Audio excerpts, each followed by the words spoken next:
sewing machine course.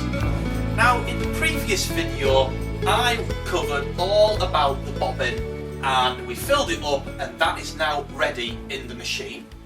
And in this video we are going to finish off the threading process by threading the top of the sewing machine. So the thread will go through all of the tension discs and then through the sewing machine needle. Now, sewing machines will differ from model to model in the way that they're threaded up, but essentially they all result to one thing, and that's with the sewing machine being threaded. Now, I'm going to cover two various ways of how you would usually see a domestic machine being threaded.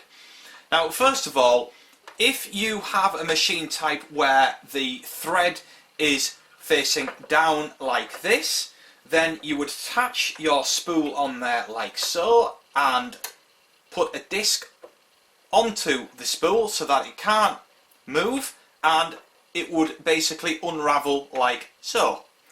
And the other way, if I just take that off for now, just position that on there. The other way, I have one of these added extras which just fits on the back of the machine, and I'm going to be using a large spool.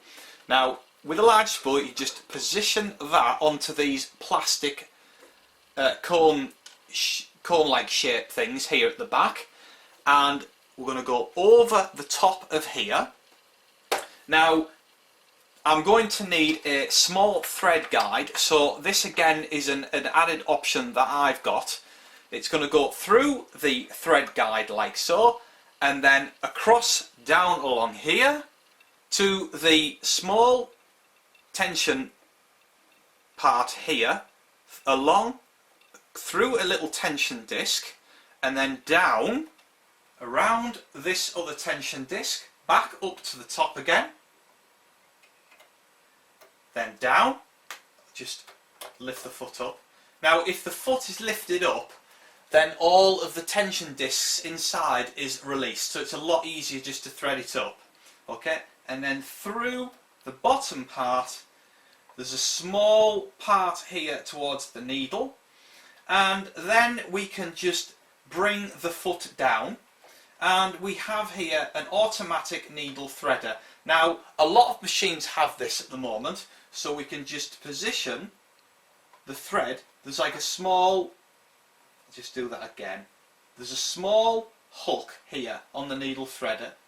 Bring it up like that, bring the needle down, and then bring it across into a small hook like so, and release. Oh, it hasn't done it, so sometimes if the needle is not in the right position it won't allow it to just hook, so you've got to be really, there we go, and it's now threaded. Okay, so we can lift the foot up and bring the thread through to the back of the machine. Okay, now what I'm going to do is I'm going to just open up the bottom of the machine here so that you can see the way that the thread gets hooked up from the bobbin all the way through the disc here where the feed dogs are, up through to the top. Now, I'm going to lift up my foot, okay, here.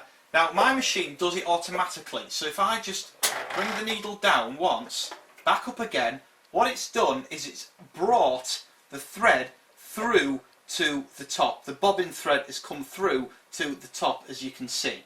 Okay, so you can see now here that we've got the bobbin thread here and the top thread which goes through the needle here. And of course what happens is you just place them both towards the back, bring the foot down, you can make sure the bobbin case is closed, and you are now ready to do some sewing. Now, with my machine, of course, it did the operation in one automatic swoop, really, just bringing the thread up. I did it with the control of the foot. Now, if you have got a more manual machine, all you do is you turn the flywheel at the side, making the needle go up and down, and that will bring the thread from the bobbin up through the feed dogs in exactly the same manner.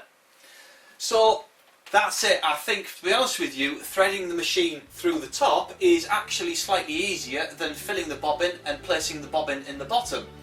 Or maybe they could be the same, but nevertheless they're both very, very easy to do. And now that you've got the top and the bobbin threads in place, you are now ready to do some sewing with the machine.